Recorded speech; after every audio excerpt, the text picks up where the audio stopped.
Welcome back to the China Law 101 video series. I'm your host, Edgar Choi from Law in a Minute. In today's video, we will talk about whether civil unions are recognized in China.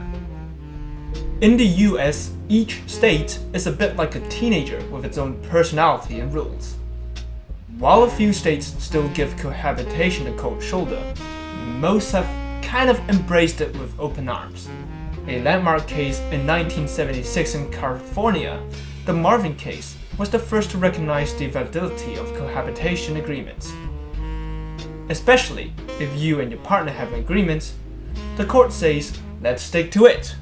Kind of like honoring a pinky promise, but with legal backing. Now, let's hop across the pond to Europe, where things get even more interesting. With a large amount of people choosing to cohabit, the resulting disputes are plentiful. Different countries have crafted their own unique laws, but many have chosen to implement a cohabitation registration system, like France. Think of it as a VIP club for cohabitants, where you sign up with a cohabitation agreement plus registration combo. In the UK, they rolled out the red carpet for cohabitors with the Civil Partnership Act of 2004.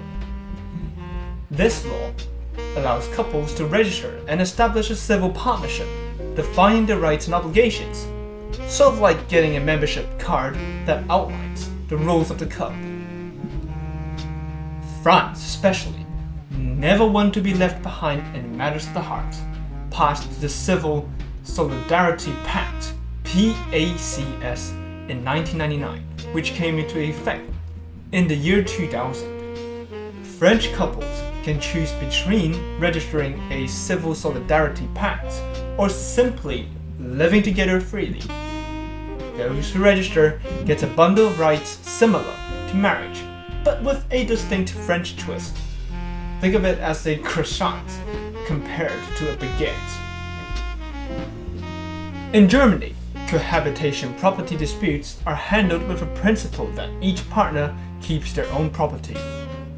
But if you decide to pool your resources, the law won't stop you. It's like bringing your own snacks to a party, but not minding if you share. Now, let's turn our attention to China. Here, cohabitation disputes arise when a couple decides to part ways, and issues like property division and child custody comes into play. If there's an agreement, the courts will honor it. If not, they will treat it like any other civil case, considering factors like the interests of children and the mother's rights. The Chinese law is actually quite detailed. According to the Supreme People's Court's interpretation of the Civil Code, if someone sues just to end a cohabitation relationship, the court won't entertain it. But if the lawsuit involves property or child custody issues, the courts will step in. Thank you for watching today's video. Please feel free to share your thoughts in the comment section below. Stay tuned for next episode, where we'll talk about what is classified as a work injury.